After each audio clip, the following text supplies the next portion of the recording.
Have you ever had that quiet moment, late at night or early in the morning, where something deep inside you whispered, "This isn't it"? You couldn't explain it, but you felt it, like the life you were living wasn't really yours.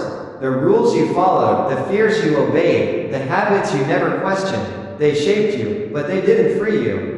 And maybe that's exactly what brought you here. You didn't come here just for a motivational quote or a temporary high.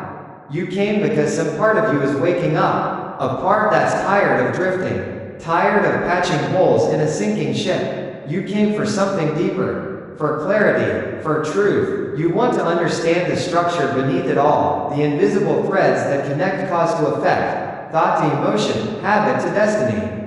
Because once you begin to see these threads clearly, you can never go back. Once you understand these hidden laws that shape every outcome, you stop blaming luck. You stop chasing shortcuts, and you begin the real journey, not toward success, but toward becoming the kind of person success is drawn to. Most people, they drift. They wake up reacting, repeating the same day in a slightly different outfit. Same thoughts, same responses, same emotional spirals. They confuse motion with direction and busyness with purpose. But not the Stoic. The Stoic doesn't drift. The Stoic directs. Every step, every thought, every response, it's intentional. And that direction isn't chosen at random. It's aligned with nature, with timeless principles, with the eternal law of cause and effect. You see, this philosophy isn't about dominating life. It's not about bending the world to your will. It's about something more powerful, cooperating with reality, understanding it so precisely that even chaos becomes predictable. When everyone else is rattled by the storm, you remain calm, not because you're immune, but because you see the patterns in the waves. You recognize what others miss. That failure is a teacher, not a curse. That discomfort carries messages, not just misery. That everything, yes, everything, is unfolding according to a law. And once you start noticing these laws, once you align with them, life begins to respond in ways you never imagined. This isn't a quick fix video. This isn't 5 tips to feel better in 5 minutes. This is a shift in perception, a new lens through which to view your entire existence. Because the truth is, your inner world is not separate from the outer world. They're dancing together, reflecting each other. When you master the internal, your focus, your responses, your beliefs, the external begins to change. And so, together, let's take a journey most never dare to begin. Let's go deeper. Let's go beneath the noise, beneath the surface, and start with this foundational truth. There are laws behind everything. Learn to use them. Most people believe life is random. That success is a coin flip. That pain is cruel and meaningless. But look closer, not with panic, but with presence. Not with fear, but with focus. When you do, a deeper reality reveals itself. One made of patterns, of rhythm, of structure. Nothing is truly random. Everything you experience, joy, pain, victory, failure, obeys a law. It has a cause. It follows a principle. And the more you ignore or fight that, the more powerless you feel. Ever feel like life keeps happening to you? Like you're always a step behind? That's not bad luck. That's misalignment. Even the wildest storm obeys the laws of physics. The wind may howl, but it has rules. The ocean may crash against the cliffs, but its tides move with the pull of the moon. And your life? No different. Your emotions, your focus, your daily routines, they aren't random either. They follow laws, mental laws, emotional laws, spiritual laws. And once you understand them, your entire experience begins to shift. Stoicism doesn't ask you to become a control freak. It doesn't demand you fix everything. It asks you to observe, to study, to learn, because when you understand something, you stop resisting it. And when you stop resisting, you begin to work with it. That's how growth begins, not from force, but from flow. As Marcus Aurelius said, observe always that everything is the result of change. And get used to thinking that there is nothing nature loves so well as to change existing forms and to make new ones like them. In simple terms, nothing stays the same. Everything evolves. Everything responds to something else. Your job is to see it clearly. Nothing just happens, and nothing escapes the chain of cause and effect. That's not bad news, it's freedom. Because now, you don't have to rely on chance. You don't have to beg the world to be kind. You just have to understand how it works. So the real question is not, why is this happening to me? It's, what law is being honored here, even if I don't like the result? Take your emotions. They don't just float in randomly like storm clouds. They're often the result of thoughts you've rehearsed over and over again. Worry constantly about what could go wrong. Your body responds with anxiety. That's not bad luck. That's math. Fill your mind with envy, comparison, and resentment. You'll feel inferior. That's not failure. That's feedback. These feelings aren't punishments. They're messages. But most people are so busy reacting that they never hear the wisdom underneath the discomfort. The Stoic learns to pause, to breathe, to see, not just, I feel pain, but what is this pain trying to teach me? Maybe it's pointing toward a truth you're avoiding. Maybe it's asking you to release something. Maybe it's guiding you toward a version of yourself you haven't yet met. Pain, confusion, failure, they all obey laws. They are not random acts of cruelty. They are reflections, mirrors, teachers, and if you can endure the discomfort long enough to see the principle behind it, you'll find power. Not power over life, but power within it. That power matters, because the person who understands their inner world is no longer a victim of the outer world. The person who studies the laws of thought and emotion is no longer ruled by them. You stop living on autopilot. You stop blaming, and you start building. So what happens when you ignore the laws? When you drift through life unaware of the invisible structure guiding every result? Well, things start to feel random, like you're playing a game you don't understand. Life becomes a lottery. You work hard but wonder why you're still stuck in the same place. You grind, you hustle, but progress feels like it's just out of reach. And eventually, frustration creeps in. You begin blaming others. You blame your circumstances. But really, you're just repeating patterns without ever pausing to trace them back to the root. You search for solutions, scroll through advice, watch more videos, read more books, without realizing you're still playing the wrong game. The rules you're following don't lead to freedom. They lead to burnout. Let's take happiness, for example. Most people treat happiness like a prize. Something to be earned, something that comes at the end of effort and success. But that's not how happiness works. Happiness has its own laws. You don't find happiness by collecting more, owning more, achieving more. You find it by wanting less, by simplifying. You don't find peace by avoiding all struggle. You find it by choosing a struggle that's worth it, a mission, a purpose that aligns with who you really are. And here's a hard truth. If your inner compass is aimed at external approval, at getting likes, praise, status, then no matter how hard you work, peace will stay out of reach. Why? Because external things are temporary. They fade, and anything temporary can never fully satisfy something as eternal as the human spirit. That's not just Stoicism, that's reality, and it shows up in your relationships too. You can't expect deep connection when your conversations stay on the surface. You can't expect loyalty from others when your own energy is inconsistent. You can't expect people to respect you if you don't even respect your own boundaries.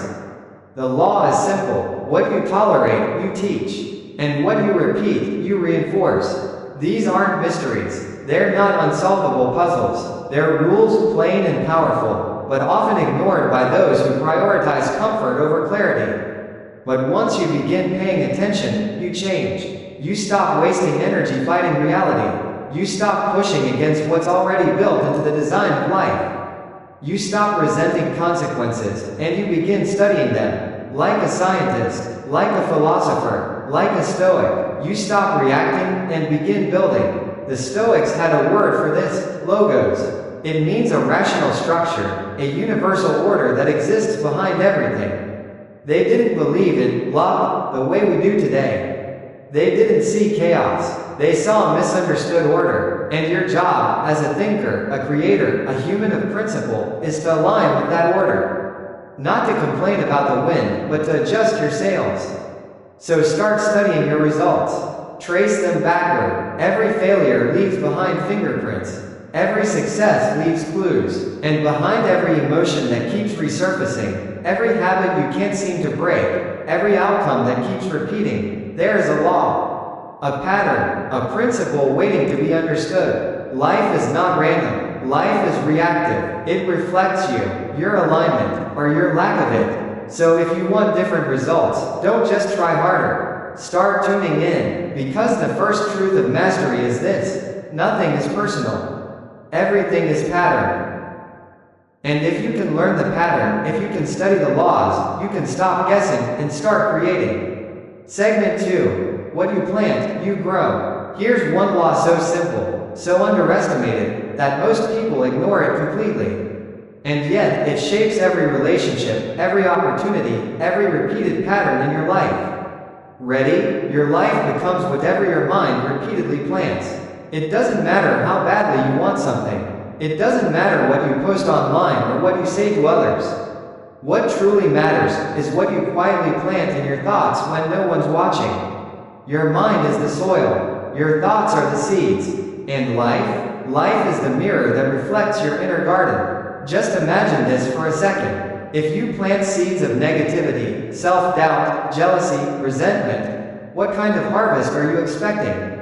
You won't grow peace. You'll grow confusion. You won't attract opportunity. You'll repel it. If you constantly feed your mind with, "I'm not enough, this won't work, people always leave," then your actions will show hesitation. Your posture will shrink. Your energy will broadcast fear. And opportunity will pass you by, not because you're cursed, but because your garden is full of weeds. Marcus Aurelius put it clearly: the soul becomes dyed with the color of its thoughts. That wasn't poetry, it was practical advice. If you think in fear, you'll act in fear. If you think in power, you'll act with purpose. Most people, they wait for the outside to change so they can feel better.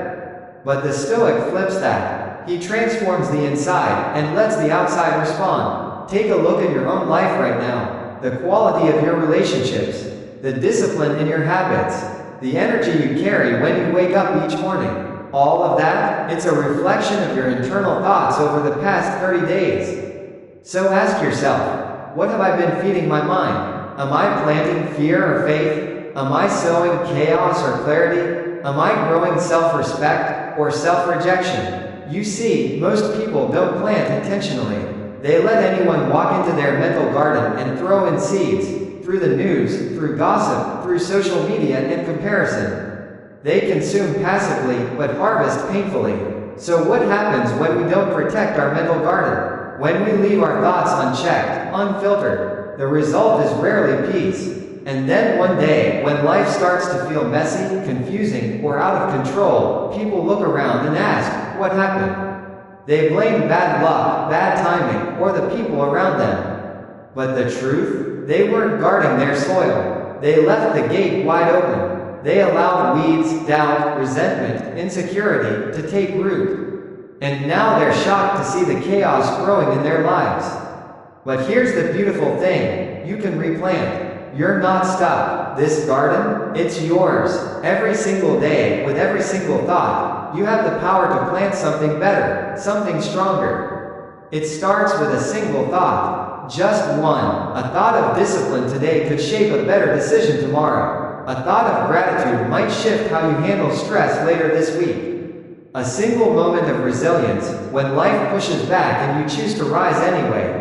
That moment becomes the seed of strength that doesn't just get you through, it transforms you. It starts small, but it doesn't stay small. Neuroscience now confirms what Stoicism taught over 2,000 years ago. Repetition creates structure. Your brain literally reshapes itself based on what you repeat. If you focus on what's wrong, you'll find more wrong. If you dwell on possibilities, you'll start noticing doors where others only see walls. This isn't fantasy. It's not self-help fluff. It's plasticity. It means your mind is always listening, even when you're not paying attention. Even when you're just joking. Even when you're venting, ranting, being sarcastic, your subconscious is absorbing every word. It doesn't filter based on whether you meant it. It just plants it, and if you repeat it enough, it grows. So pause for a moment and ask yourself, what have I been feeding my mind? What thoughts have I allowed to take root, unchallenged, unnoticed, unfiltered? Are these thoughts building the life I want, or slowly sabotaging it? A Stoic isn't just someone who endures pain or faces hardship with a straight face. A true Stoic is intentional. He treats his thoughts like a skilled craftsman treats his tools, with care, precision, and discipline. He doesn't sit around waiting for motivation to magically appear. He builds motivation by planting it, cultivating it, and reinforcing it daily. So don't underestimate a single thought. It's never just a moment. It's a seed, and it will grow quietly, subtly, daily, and eventually, publicly. You want peace? Plant acceptance. You want strength? Plant discipline. You want clarity? Plant stillness. You want to change? Then plant the belief that you can. Because the law is always in motion. Your life will always move in the direction of your dominant thoughts. So if you don't like what's growing in your life, don't curse the garden. Just change the seeds. Segment 3. Your mind is a garden. Now, let's make this even more real. Imagine walking into a quiet garden at sunrise. The air is cool, the sky is soft. You look around and see some corners blooming with vibrant flowers, steady trees, growing vines. But then, just a few steps away, you find patches tangled with weeds, overrun, wild, untended. Now take a deep breath, because that garden isn't just a place. It's your mind. Every flower you see, every thorn, every patch of fertile or messy soil. It's either something you planted or something you allowed to grow. And that's how real this is. Your mind isn't neutral. It's not passive. It's fertile. It doesn't ask, is this good or bad? It simply takes what you give it, what you repeat, and grows it.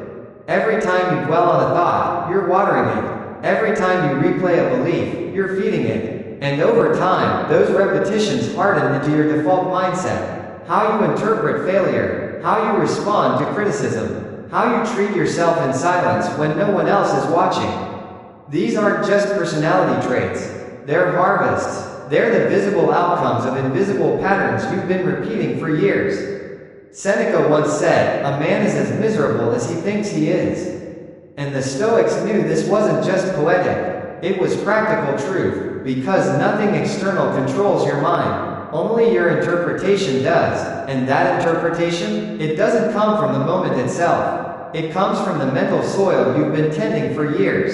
Let's say someone gives you harsh feedback. What happens next doesn't depend on them. It depends on your soil. If your garden is filled with weeds, you'll turn that feedback into shame. I'm not good enough. They must think I'm a failure. But if your soil is rich and strong, that same moment becomes fuel. This is helpful. Now I know how to grow. Same words, same event, totally different response.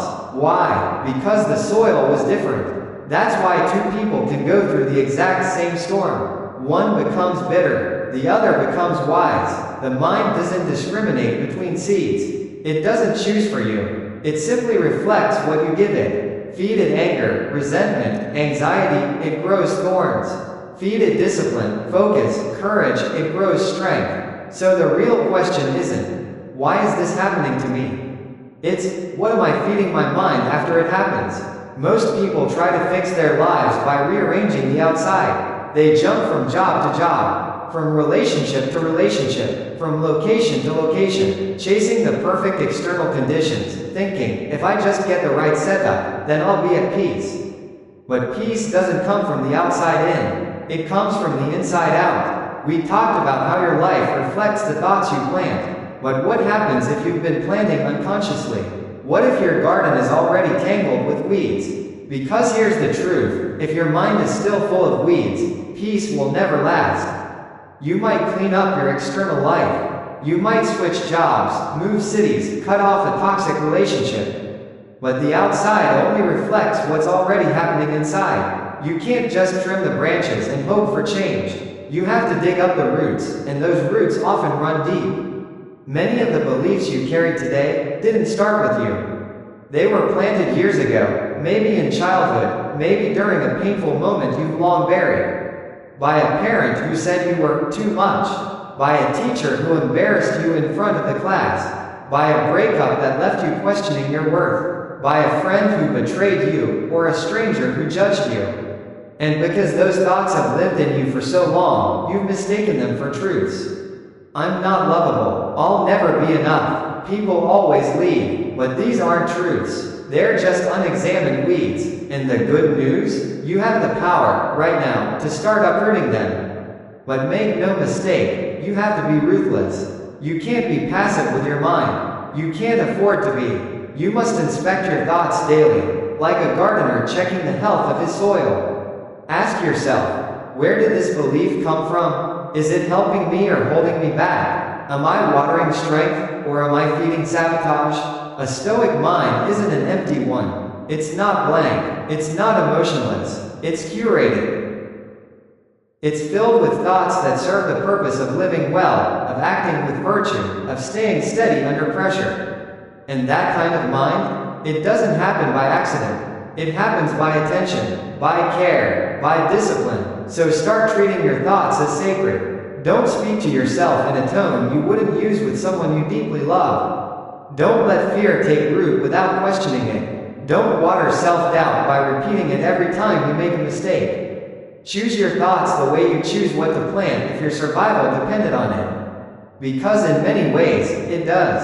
Every single day, something is growing inside you. Make sure it's something you actually want to live with. Because the thoughts you rehearse today will become the harvest of your tomorrow. And here's one thing your mind will never stop doing: growing. So the real question is, what are you planting? Segment 4. Negativity in, negativity out. Here's a hard truth, one that's easy to overlook but impossible to escape. Negativity in, negativity out. You can't poison your mind every day and expect to stay mentally healthy. That sounds obvious when we talk about the body. You wouldn't eat spoiled food and expect to feel energized. But when it comes to the mind, most people completely ignore this. They feed themselves with thoughts of fear, jealousy, bitterness, doubt, and still expect peace. They binge on gossip, complaints, drama, and still wonder why they feel anxious and uninspired. But there's no exception to this law. If you fill your mind with darkness, that darkness will spill into everything you do. And yes, it's harsh, but it's also freeing, because once you truly accept this truth, you stop waiting for life to get better. You stop blaming your job, your past, your boss, your ex. Instead, you start cleansing the source. Imagine this: a man spends his morning scrolling through conflict, his afternoon complaining about his coworkers, his evening watching negativity on repeat. Then he lies in bed wondering, why do I feel so drained? Why does life feel so heavy? But that's not mystery, that's math, that's the result of input. Your mind cannot produce what it doesn't contain. If the input is chaotic, stressful, angry, don't be surprised when your life mirrors that exact energy. The Stoics understood this deeply. Epictetus said, "The things that trouble you have no real existence.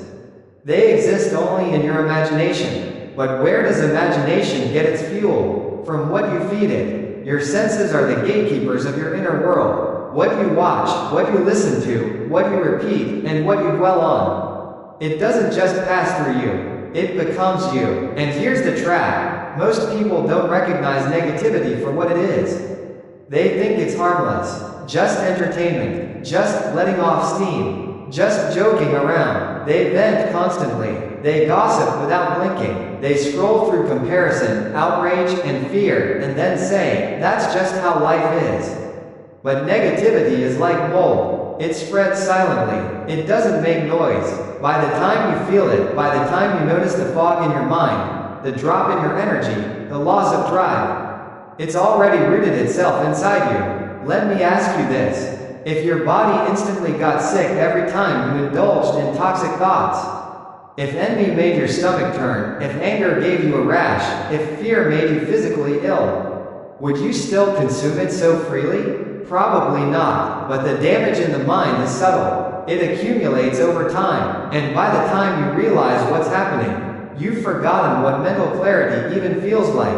That's why mental discipline isn't a nice to have. It's a daily practice, not just thinking positive, but protecting your mental environment with the same vigilance you use to protect your physical health. Because your mind, it doesn't filter things on its own. It mirrors what you allow in. If the mind doesn't filter what enters, then someone has to.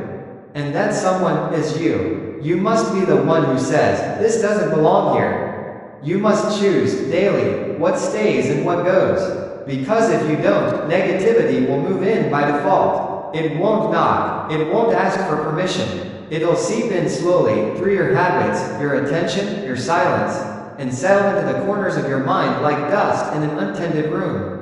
Think of it like cleaning your home. You don't wait until the garbage overflows. You don't let trash pile up just because you don't feel like taking it out. You clean because it's necessary, for your health, your comfort, your peace of mind. The same is true for your mental hygiene. You must audit your input with care. Ask yourself, what am I listening to every day? Who am I giving my energy to? What thoughts are playing on repeat in the background of my mind, even when I'm not paying attention? And no, this doesn't mean you have to pretend life is all sunshine and rainbows. Stoicism is not about ignoring reality. It's about facing it with strength, responding with clarity, not drowning in it. You can face difficulty without feeding yourself despair. You can acknowledge pain without making it your identity. You can stare life in the face and say, yes, this hurts, but I will not become the hurt. So if you want peace, don't wait for it, plant it. If you want confidence, stop watering thoughts of inadequacy. If you want direction, turn down the noise until your own voice becomes louder than the world's. This isn't fluff. This isn't a feel-good slogan. This is practical stoicism. Your outer life will always rise or fall to the level of your inner dialogue. And only you can change that dialogue. So starting today, be ruthless about what you allow in. Be mindful of what you tolerate, from others and from yourself. Because if it's negative, it's not neutral. It's either growing you, or growing over you. Segment 5. Where attention goes, reality grows. Here's a powerful law of life. Where your attention goes, your reality grows. Every single day, your experience is being shaped, not just by what happens to you, but by what you choose to focus on. Focus isn't passive. It's not a byproduct of circumstance. It's a decision, and that decision carries immense power. Because wherever you place your attention, you direct the full force of your mental energy. That's not abstract. That's real. That's functional. That's how reality unfolds. What you look at magnifies. What you ignore fades. What you feed grows. Most people think they're victims of their environment, but really, they're just victims of their focus. Two people can go through the same day, walk the same streets, deal with the same problems. Yet one ends the day grateful, the other frustrated. One sees opportunity, the other sees only obstacles. One notices what's working, the other obsesses over what's not. That's not fate, that's attention. You see, your brain is wired to confirm what you already believe. It's called the reticular activating system, a built-in mental filter. It sorts the noise and highlights only what aligns with your dominant focus. So if you walk around thinking, nothing ever works out for me, guess what? Your brain will start scanning your entire life for proof. It'll ignore anything that contradicts it, and you'll feel like you're right, even if you're wrong. But if you start telling yourself, I always find a way, suddenly your brain starts pointing out paths, opportunities, conversations, ideas that were always there, just hidden in your blind spot. It's not magic, it's selective awareness, and it works whether you use it consciously or not. Marcus Aurelius said, the soul becomes dyed with the color of its thoughts. But let's take it one step deeper. The color of your thoughts depends on where you shine your light. You can choose to focus on the mess or on the lesson, on your flaws or on your growth, on what you've lost, or on what you still have to build with. In every moment, your attention is painting your experience of reality. Ever wanted a certain car, and suddenly saw it everywhere? It didn't magically appear, you just tuned your brain to notice it. Now imagine applying that to discipline, peace, clarity, or courage. Start focusing on peace, and you'll find more of it. Start focusing on discipline, and opportunities to practice it will begin showing up. Focus on negativity, and even neutral moments will start to feel toxic. This is where Stoic power reveals itself. Because the world, it's noisy, temptations, triggers, distractions, everywhere, but a Stoic doesn't let the world decide what deserves their focus. They choose, and that choice becomes their protection. In a storm of opinions, the Stoic locks their focus on virtue. In a whirlwind of fear, the Stoic holds their gaze on courage. Focus becomes the anchor that keeps the soul grounded when everything else is shifting. And don't confuse this with denial. It doesn't mean ignoring reality. It means curating perception. It means filtering reality through the lens of strength, not fear. So if focus is the lens that shapes your reality, then you must learn to protect that lens with intention. Because here's the truth. Life is too short to give your attention to everything. If you don't choose where your focus goes, someone else will. The media will choose for you. Marketing will choose for you. Fear will choose for you. Gossip, chaos, noise, they'll all compete for your attention. And then one day, you'll wake up feeling drained, lost, anxious. And wonder why. You'll wonder where your clarity went. But the answer is simple. Your attention was stolen, and you didn't even notice. So, how do you reclaim it? Start by asking yourself, what am I feeding with my focus? Is this thought growing a better version of me, or keeping me stuck in who I used to be? Am I focused on what I can control, or just what I can complain about? Because what you fixate on becomes your lens, and over time, that lens becomes your worldview, and that worldview shapes your reality. It's not about pretending life is perfect. It's about choosing what's worthy of your energy, what's worth staring at long enough to let it grow. So, if you want more peace, focus on what's peaceful. If you want strength, lock onto challenge as training, not punishment. If you want progress, fix your eyes on effort, not just setbacks. Focus is more than just how you observe the world. It's how you build it. Choose wisely. Segment 6. You don't just observe reality. You create it. Most people walk through life believing they're simply watching it unfold, as if the world is a fixed stage and they're just the audience. But here's the truth the Stoics understood, and modern science is only now beginning to explain. You're not a spectator of reality. You're a co-creator of it. You don't just see the world as it is. You shape it through your perception, through your interpretation, through the beliefs you hold about what's possible. And while that may sound abstract, it's not. It's physics. It's philosophy. It's your daily. Quantum physics, experiments like the observer effect, reveal that the simple act of observing something changes its behavior. And even if you strip away the science, you see it in your own life.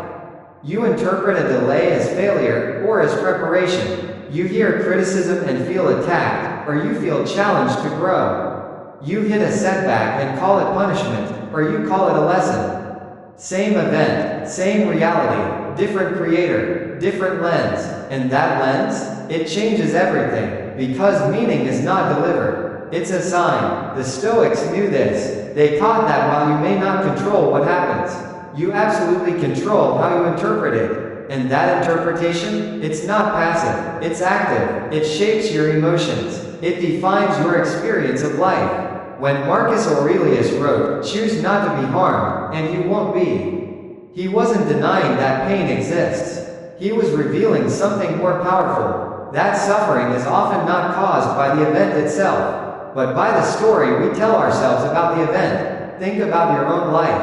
How many moments were defined not by what happened, but by what you told yourself happened? The story you repeated, the label you gave it, the identity you created because of it. This always happens to me. I'm not the kind of person who succeeds. People like me never get that far. These aren't facts. They're decisions. And those decisions become your world. You live in that world. You blame that world. But you forget, you're the one holding the pen. This is where the true power of Stoicism becomes transformational. When you finally realize, your inner world doesn't just mirror the outer world. It molds it. Your thoughts carry weight. Your interpretations carry energy. Every time you choose a meaning, you lay a brick. Brick by brick, thought by thought, you are building a life. And here's the question, is it a prison, or is it a palace?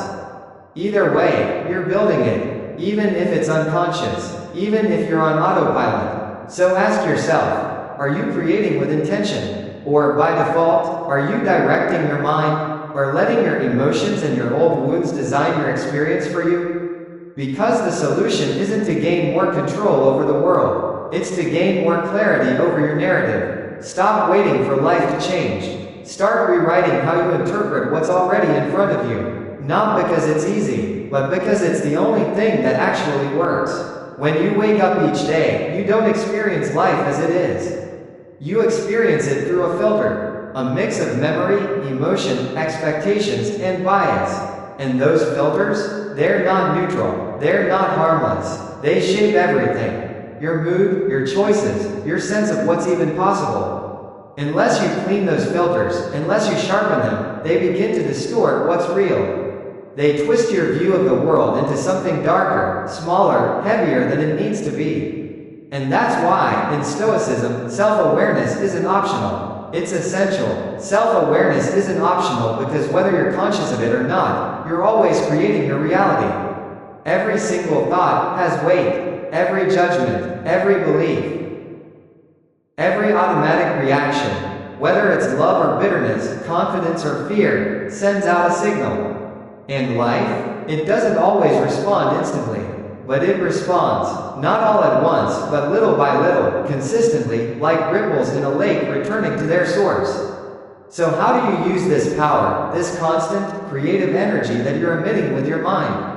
You slow down, you resist the urge to rush into assumptions, you question your default conclusions, you stop assuming your first reaction is the full truth. Instead, you ask, is there another way to see this? Is this story I'm telling myself helping me grow, or quietly trapping me? And in that moment, when you pause, when you reflect, when you create space, you take back authorship. You stop being a victim of your thoughts. You become the editor of your reality. You weren't born to simply watch life unfold. You're here to shape it, to influence it, to grow through it, and that shaping doesn't happen by controlling outcomes. It happens by choosing how you respond to them. That's where the real creation begins. So the next time life throws something difficult your way, don't just ask, why is this happening to me? Ask instead, what am I going to make of this? That shift, from reaction to creation, is the difference between those who drift through life and those who rise through it. Segment 7. Get clear on what you want, or life will decide for you. There's a danger most people never see coming. It doesn't scream. It doesn't chase you. It's quiet. It's patient. It's called vagueness. And if you let it hang around, it will gently guide you into a life you never consciously chose. One day you'll wake up and realize you've built a life out of routines that numb you, goals that don't excite you, and people who don't really know you. Not because you failed, but because you never clearly decided. And when you don't decide, life does. Most people drift like leaves in the wind. They go wherever the world pushes them. They follow the loudest opinions, the safest choices, the paths of least resistance. They let fear feel more comfortable than clarity, and they call it being realistic. But the Stoic, he doesn't leave direction to chance. He chooses where to go, not because he knows exactly where it will lead, but because he understands that the cost of drifting is far greater than the risk of deciding. Clarity is not a fluffy idea. It's not a motivational poster. It's the compass of the mind. Without it, your thoughts scatter. Your focus weakens. You become reactive, easily swayed by emotion, distractions, and noise. But once you gain clarity, something shifts. You start filtering. You start saying no. You stop chasing everything and start building something specific. Epictetus said it simply. First say to yourself what you would be, and then do what you have to do. Say it first. Name it. Define it. Then act. Because if you skip that first part, if you don't define what you're aiming for, your actions become random. And random action? It leads to random outcomes. Let's be honest, this is how most people set goals. I just want to be happy. I want success. I want peace. But what does that actually mean? What does it look like? What does it require? What does it feel like when you've arrived? If you don't know that, how can you tell if you're on the path, or just walking in circles? Your mind needs direction. Without it, you don't rise, you repeat. You fall into patterns. And patterns are not the same as progress. You wake up, check your phone, rush through work, come home, numb yourself with distraction, go to sleep. Repeat, not because you're lazy, not because you're weak, but because you never clearly decided to break the loop. And here's the hard truth. If you don't choose your path, someone else will. Your boss will choose. Society will choose. Advertisers will choose. Your fears will choose. And one day, you'll look around and see that your life is a patchwork of other people's decisions, stitched together by your own silence. So how do you break free from that? You get still. You ask the uncomfortable questions.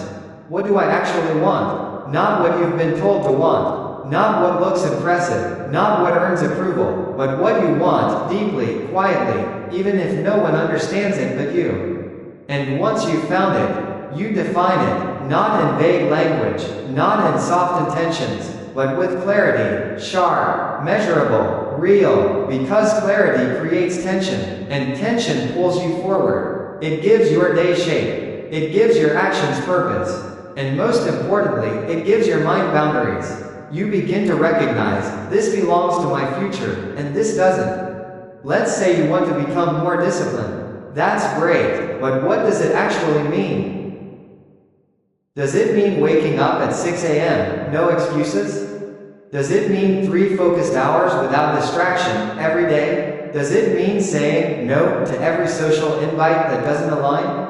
When your goals are clearly defined, something powerful happens. You no longer debate every decision. You already chose. That's the beauty of pre-deciding your direction. Clarity removes the mental tug of war. It turns choices into defaults.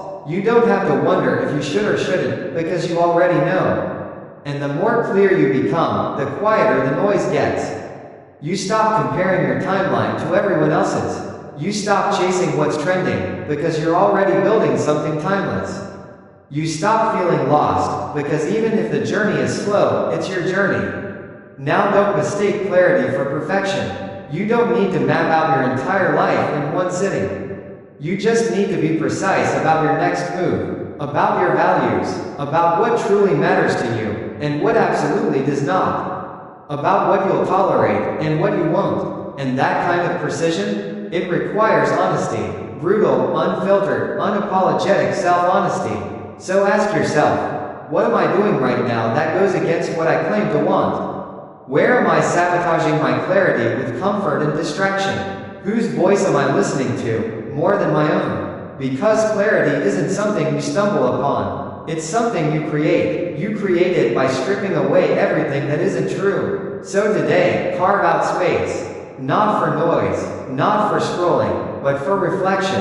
Ask yourself, if no one was watching, if no one had an opinion, what would I choose to build? Then write it down, speak it aloud, claim it, and act like your life depends on it. Because in a very real way, it does. If you don't choose, you're choosing drift. If you don't define, you'll be defined by others. And if you don't get clear now, you may wake up one day wondering how life got so blurry. Segment 8. Repeat it. Visualize it. Feel it, until it feels real. Let's talk about 3 tools most people overlook. Repetition, visualization, emotion. 3 simple words, 3 powerful habits, 3 practices that shape everything you become. In a world addicted to shortcuts and quick hacks, most people ignore these fundamentals. They chase bursts of motivation, but forget the process. They want results without repetition, confidence without rehearsal, power without presence. But the mind doesn't work like that. The mind learns through habit. It rewires itself by what you do again and again. It responds to what you feel, as if it's already happening. There's no magic in repetition, but there is power, and most of that power, it's invisible. Every time you repeat something, an action, a phrase, a mindset, you're not just building memory. You're shifting identity. You're telling your brain, this is who I am now. And the brain listens. Neurons fire. Pathways strengthen. The unfamiliar becomes familiar. What once felt impossible starts to feel natural. That's the quiet transformation most people miss. It doesn't come with fireworks. It doesn't happen overnight, but it changes everything. Now layer in visualization, not vague daydreams, but intentional mental rehearsal. High performers live by this. Athletes, musicians, special forces, they see the moment before they live it. They rehearse the movement, the mindset, the muscle memory. Why? Because the brain doesn't fully distinguish between imagined and real experience. If you visualize something vividly enough, with enough sensory and emotional detail, your mind prepares for it, as if it's already happening. But this can't be robotic. You have to feel it. Emotion is the glue. It locks the image in place. It turns abstract ideas into actionable commands. That's why a flat, lifeless affirmation doesn't work. That's why just going through the motions doesn't change your life. But if you close your eyes and see the version of yourself you're becoming, if you feel the gratitude, the courage, the peace of already becoming that person, you're no longer imagining the future. You're rehearsing it. You're building a neural blueprint, one repetition at a time. And no, it's not delusion. It's discipline. The Stoics knew this. Marcus Aurelius didn't wait for peace to arrive. He created it each morning through mental preparation. He wrote down what to expect. He trained his emotions. He set his mindset. That was his visualization. That was his intention. Not to control the world, but to control his response to it. You don't need to visualize winning the lottery. You need to visualize showing up on time, training when you're tired, speaking with calm confidence, holding your ground when pressure rises, acting with courage when fear whispers, wait. These are the moments that shape life, and you can practice them now, because every single day, whether you're aware of it or not, you're rehearsing something, you're repeating a story in your mind. Every day, you're repeating something, a phrase, a belief, a sentence in your mind. Maybe it's empowering, maybe it's not. I always mess this up. I'll never be consistent. No one really sees me. Repeat that enough, and it becomes your reality. Not because it's objectively true, but because you practiced it so well, your brain adopted it as identity. So here's the challenge. Change the script. Not once, not twice, but every day. Choose the thought that matches the person you want to become. Repeat it until your brain has no choice but to believe it. See the action. Feel it. Act as if it's already real. Because your subconscious doesn't speak logic, it speaks emotion. Want to become disciplined? Visualize yourself doing the hard thing, then feel proud of it. Want to be calm under pressure? Picture the storm, then feel the stillness in your breath. Want to lead? See yourself speaking with clarity, then feel the weight of your words landing. This isn't fantasy, it's neurological conditioning. Here's what most people miss. Doing something once isn't enough. You must repeat it until it sticks. You must visualize it until it becomes vivid. You must feel it until it becomes real. When you combine repetition, visualization, and emotion, something clicks. Your behavior starts to rise and catch up with your belief. But don't expect magic on day one. Repetition is boring. Visualization takes effort. Feeling something deeply when you have zero proof? That requires maturity. That's why most people quit. They try once, maybe twice, and when nothing happens fast, they give up. But if you stay with it, if you rehearse the mindset and live it out long enough, the external will catch up. And when it does, it almost feels unfair. You start acting with confidence. Not because you faked it, but because you trained it. You handle pressure with calm. Not because life got easier, but because your mind got stronger. You begin to notice opportunities you once ignored, because now, your attention is wired for growth. That's the transformation everyone talks about, but few actually experience. It doesn't scream, it doesn't knock loudly, but it reshapes you at the. So ask yourself, what am I repeating every day? What images am I holding in my mind? What emotions am I feeding on a loop? Because if you want a different life, you need different mental reps. You need a vision so clear, so consistent, so emotionally charged, that your current limitations start to feel foreign. The mind doesn't care what's true. It cares what's repeated with belief. So repeat it, visualize it, feel it, until the old identity breaks, until the new one feels more real than the past you're trying to outgrow. Segment 9. You can't rush the harvest, but you can trust it. We live in a culture obsessed with speed, fast results, instant gratification, overnight success, and that's the problem, because most of the important things in life don't work that way. Growth doesn't follow your timeline. Healing doesn't care about your deadlines. Mastery doesn't rush, and the Stoic knows this. Every harvest has its season. You can't force what needs time to ripen. Here's what most people do. They plant something, a habit, a goal, a small change. Then they stare at it, waiting for it to bloom. Days pass, weeks, maybe, no results. They panic. They dig it up, replace it, try something else, then repeat the cycle. All the while, the soil was doing its job, but they didn't trust it long enough to see the roots take hold. Seneca said, "No great thing is created suddenly." He didn't say no hard thing. He said no great thing, because greatness, in thought, in character, in life, demands patience. The kind of patience that doesn't just wait quietly, but waits while working. That's what gives it power. You can't rush the harvest, but you can ruin it, by checking it too often, by doubting, by constantly changing course. It's like tugging on the roots of a tree every morning, just to see how tall it's gotten. The strongest habits, the deepest character changes, the best things in life, they grow underground first. They're invisible, silent, but real. Just look at nature. A seed doesn't sprout the moment it's planted. It vanishes into darkness. Then, something stirs. Roots dig deep before a single stem breaks the surface. And your life? It works the exact same way. You start working on yourself. You read, you journal, you eat better, you say no to what once controlled you.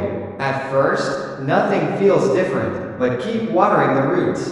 Stay with it, and one day, without warning, something breaks through. You handle stress differently. You pause instead of panicking. Then one day, something shifts. You speak up when it matters. You show up, even when you don't feel like it. And maybe you don't even realize how much you've changed, until life throws a test your way, and you respond like someone else entirely. But let's be clear, that growth didn't start when it became visible. It started the moment you committed, the day you raised your standards, the day you chose to hold yourself to a better level, and stuck with it even when there were no visible results. That's the turning point. That's the line in the sand. It's what separates the powerful from the impatient. The powerful don't chase likes or applause. They don't need validation to keep going. They trust cause and effect. They sow with intention, and they wait, not passively, but with quiet strength. Most people give up too soon. Why? Because they confuse delay with failure. They expect results without respecting the process. So when the reward doesn't come fast enough, they question the path, instead of questioning their expectations. But the Stoic doesn't flinch. He knows the timeline is never up to him. Only the effort is. His job? To show up, to stay steady, to do the work, and then, to let nature take its course. And by the way, patience? It's not passive. It's not just sitting back, crossing your fingers, and hoping for the best. Patience is daily effort without drama. It's waking up and doing what matters, even when no one claps, even when no one notices. Even when nothing visible seems to be changing. That kind of patience? It's rare, but it's the foundation of everything worth building. You want peace? Practice patience. You want wisdom? Sit with uncertainty. You want strength? Trust your habits when motivation disappears. Because the harvest? It will come, not on your schedule, but on time. And that's a distinction most never learn. You don't need to control the outcome. You just need to align with the process that produces it. That's the deeper Stoic lesson. Trust isn't about hope. It's not wishful thinking. It's about harmony with nature. It's about understanding that growth has a rhythm, and you're not in charge of the clock. So if you're showing up, but the rewards haven't arrived yet, keep going. If you're building something in silence, and nobody seems to notice, stay focused. If you've planted something good in your mind, a new thought, a bold vision, a disciplined habit, keep watering it. The results are already moving toward you, even if you can't see or feel them yet. Because faith isn't about believing what you see. It's about believing in what you've planted. And the Stoics' faith, it's not in luck, not in fantasy, not even in hope. It's in cause and effect. He knows that effort compounds. He knows that roots grow. And he knows that one day, quietly, faithfully, the harvest will rise, not because he forced it, but because he remained faithful to the process. So don't rush. Just keep sowing, keep showing up, keep tending the soil of your life. The harvest knows when to arrive, and when it does, you won't be surprised. You'll be ready. Segment 10. Uproot every doubt. Every day. Here's your final task. Uproot every doubt. Every day. Because doubt, it never walks in the front door. It doesn't knock. It doesn't shout. It creeps in, quietly, disguised as logic, masked as realism, and before you even realize it, it's sitting at your table, whispering in your ear, poisoning your momentum with questions like, what if this doesn't work? Who do you think you are? Is this really worth it? It never yells, but it's relentless, and that's what makes it dangerous. Not its volume, its consistency. Every single day, your mind is a battlefield. You wake up with good intentions, to grow, to focus, to become more, but doubt doesn't care about your goals. It shows up anyway, and if you don't confront it deliberately, it starts planting its own seeds. One negative thought turns into 10. One hesitation turns into a habit. And before long, you're not just doubting the process, you're doubting yourself. The Stoics understood this enemy well. They spoke about fear, about hesitation, about the internal voices that we can resolve. Epictetus said, it's not things themselves that disturb us, but our opinions about them. Doubt is not about the world. It's about your interpretation, your beliefs, your internal dialogue. And if you don't shape that dialogue, doubt will. That's why this isn't just a poetic idea. It's a daily instruction. Uproot every doubt, every day. Because like weeds in a garden, doubt grows by default. You don't have to water it. You don't have to invite it. You just have to neglect your mental discipline, and it will flourish. But unlike weeds, doubt doesn't just take space. It chokes the life out of every healthy belief you planted. That's why vigilance isn't optional. It's survival. So, how do you do it? You don't wait. Confidence doesn't arrive out of nowhere. You train it, just like a muscle. You don't wait for belief to magically show up. You build it, with repetition, with intention, with force, if needed. You catch the thought early, while it's still small, while it's still manageable. The moment it whispers, maybe you're not good enough, you answer, I'm improving, and that's enough. The second it says, what if they judge you? You answer, let them. I'm not living for their applause. That's how you become your own guardian. Not with delusion, not with fake positivity, but with clarity, with discipline, with the daily reminder that doubt only grows when you feed it. And belief grows when you protect it. Most people wait for doubt to go away before they act. That's the mistake, because doubt never disappears completely. It just becomes quieter when you stop entertaining it. The Stoic doesn't act because he's fearless. He acts in spite of doubt, because he's trained his mind to obey reason, not emotion. So train your mind. Start your day by identifying the doubts. Write them down if you have to. Look them in the eye. Ask yourself, are these thoughts true? Are they useful? Do they reflect the person I'm becoming, or the person I used to be? Most of the time, they belong to your past, not your potential. Now, replace them, not with fantasy, but with new declarations. I'm still becoming. I don't need perfection to be powerful. This is hard, and that's why it matters. Speak to yourself like someone you respect. Because if you don't respect yourself, doubt will run the show. And don't expect perfection. Even the strongest minds waver. The difference? They catch it fast. They correct course. They return to center. And that's your job, every day. Not once a week. Not only when things are going well, but especially when they're not. Because doubt loves silence. It grows in hesitation. It feeds on your quiet agreement. But when you respond, with clarity, with action, with refusal, it loses its power. You don't have to shout. You just have to stand. So here's the challenge. Don't just think better thoughts. Fight for them. Don't just hope to feel confident. Train confidence like a discipline. Every time you catch doubt early and cut it off, you're reshaping your mind. You're proving to yourself that you're not at the mercy of fear. You're the master of what gets to stay in your head. And yes, some days, doubt will come back stronger. Some days, it'll catch you off guard. That's okay. Just don't let it stay. Uproot it, again and again. Each time you do, you build a layer of mental strength. One that no one else can see, but everyone will feel in the way you carry yourself. Because it's not about becoming someone who never doubts. That's impossible. It's about becoming someone who never lets doubt win. Segment 11. Whatever you send out comes back. Here's a truth the world often forgets. Whatever you send out comes back. The world is like a strange kind of mirror. It doesn't reflect your face. It reflects your energy, your words, your attitude, your intention. What you put out doesn't disappear. It circles back, often amplified, and returns when you least expect it. The Stoics didn't call it karma, but they understood it. They lived with a constant awareness that every thought, every word, every intention has consequences. You are not separate from the world. You are in constant dialogue with it.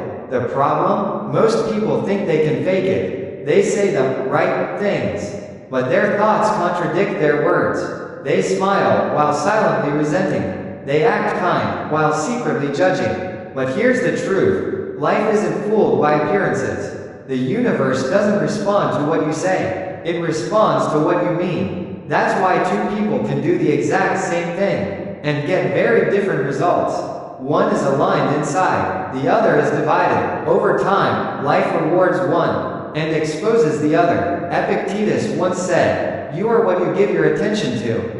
But let's take it further. You are what you radiate. The energy you send into the world becomes your identity. If you constantly radiate anger, suspicion, or bitterness, don't be surprised when life reflects chaos back at you. If you carry peace, sincerity, and quiet strength, don't be surprised when peace returns in unexpected ways. This isn't mystical, it's structural, it's cause and effect. Think about your relationships. If you're always expecting betrayal, you'll act defensively. If you assume people are out to get you, you'll interpret every pause, every delay, every silence as an attack. Sometimes the problem isn't that life is against you. It's that your energy is creating your experience, without you even realizing it. Because of your behavior, others pull back. They become distant. They mirror confusion, which then confirms your original belief. See, I was right, but here's the truth. You weren't right. You were creating it. You were sending out tension, and getting tension right back. That's why the Stoic doesn't wait for circumstances to change. He trains himself to send out what he wants to receive, not what his mood demands. That's emotional discipline at the highest level. It's easy to be kind when life is good. It's easy to be patient when others treat you well. But who are you when life doesn't cooperate? Who are you when someone mocks your dream, dismisses your work, treats you with cold indifference? That's the real test. That's where character is forged. You're not responsible for how others behave, but you are always responsible for what you send back into the system. And that's what builds your inner power, because every reaction you choose, especially when you're provoked, becomes part of the energetic field you're generating. It doesn't just stay out there, it reshapes you, too. If you respond to cruelty with cruelty, you start to become cruel. If you answer ignorance with insult, you start becoming what you hate. But if you stay grounded, calm, clear, assertive, unshaken, then even if they don't change, you remain intact, and that is everything. This is why energy management isn't just about being positive, it's about being aware. Do you even realize what you're putting into the world? Through your tone, your gaze, your posture, your private thoughts? The universe isn't listening to your words, it's responding to your essence. And if you keep planting strength, peace, clarity, those same seeds will eventually bloom around you. Not instantly, but inevitably. It's like speaking a language without words. You walk into a room, and people feel something before you speak. They feel the presence you've been carrying. They sense what you've been rehearsing in silence. Because here's the truth. truth. You can't fake peace. You can't fake groundedness. You either live it or you don't. And if you do, the world adjusts to your energy. So ask yourself honestly, what am I radiating today? Not what am I pretending to feel, but what am I really sending out? Is it fear, desperation, resentment, or is it steadiness, hope, clarity, focus? Because that's what you'll get more of. Not because life is magical, but because energy compounds, attitudes echo, and the strongest signal always shapes the environment. You want better relationships? Give better energy. You want more respect? Act with integrity, even when no one is watching. You want peace? Stop transmitting internal chaos. It always starts with you. The Stoic doesn't wait for life to hand him what he wants. He becomes what he seeks. And by doing that, he attracts it. So from this moment forward, take responsibility for what you emit. Not because the world owes you something, but because you're shaping it. With every word, every choice, every silent assumption, clean your signal, strengthen your field, and trust this ancient truth. What you give, you will receive. Multiply, mirror, and return when you least expect it. Segment 12. Your mind will grow, so plant wisely. Here's the final truth for today. Your mind will grow. The only question is, what are you planting? Your mind doesn't ask for permission. It doesn't pause and ask, are you sure you want to believe this? No, it just grows. Whatever you give it, fear or faith, doubt or determination, weakness or strength, the mind doesn't judge the seed. It just waters it, and if you're not intentional, you'll wake up one day in a mental garden full of thorns you never meant to plant. This is one of life's most overlooked truths. Most people think their thoughts are random, that their beliefs just happen, but that's not true. Beliefs are built, habits of thought are installed. Just like a farmer, if you don't protect the soil of your mind, weeds will take over. The Stoics knew this better than anyone. Marcus Aurelius wrote in Meditations, the soul becomes dyed with the color of its thoughts. In other words, your thoughts stain your character. They don't stay in your head. They spill into your voice, your posture, your actions, your life. Let's bring this home. What beliefs have you been rehearsing? Because your external life, everything you can touch, see, experience, is often just a delayed mirror of your internal reality. Here's the most dangerous part. Your mind doesn't filter what you plant. It doesn't challenge a bad idea. It won't resist a limiting belief. It just grows it. That's your job, to be the gatekeeper of your own mind. You have to be the one who says, this thought doesn't serve me. This belief is outdated. This perspective is keeping me small. And when you finally stop feeding the weeds, when you start planting what empowers you, everything starts to shift. But don't expect that shift overnight. No farmer plants a seed and demands fruit the next morning. Growth takes time. Roots must form before leaves ever break the surface. And this is exactly where most people quit. They switch seeds before the harvest comes. They say, I tried thinking positively. I tried changing my mindset. But nothing happened. That's like digging up a seed every day, just to check if it's sprouting. The mind doesn't grow under pressure. It grows in silence. It grows in stillness. It grows with consistency. So, what should you plant? Seedling plant responsibility. The understanding that life isn't happening to you. It's responding through you. Seedling plant courage. The kind that stands up even when fear is louder. Seedling plant focus. Not on what's missing, but on what's possible. Seedling plant self-respect. The belief that your time, your boundaries, and your energy matter. Seedling and above all, plant patience. The quiet trust that real change doesn't shout. It grows unseen until it becomes undeniable. That's where Stoicism truly shines. It's not some motivational pep talk. It's inner engineering. It's about building a mind that cannot be broken by external storms.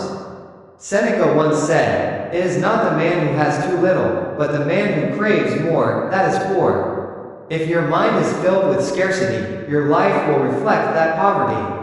But if you fill your thoughts with abundance, discipline, clarity, you become rich before you earn a single cent. And yes, you will still have bad days. Old thoughts will return, the weeds will try to grow back. That's okay. Mental gardening is not a one-time event. It's a lifestyle. Every morning, ask yourself, what am I planting today? Is this thought making me stronger or weaker? Is this belief helping me grow or keeping me stuck? If it's the latter, rip it out. Replace it. Speak something better into your own mind. Not once, but every day, because repetition, not volume, rewires your brain. Not passion, not intensity, repetition. That's how you were programmed in the first place, by hearing the same message over and over. Now, it's time to take control. Become the author of your inner world, not your past, not your fears, not your critics. You. If you do this, if you take full command of your inner garden, you won't just think better, you'll live better. You'll stop reacting to life like a victim, and start creating like a master. You'll stop being surprised by your circumstances, and start predicting them, because you'll understand something most people never realize.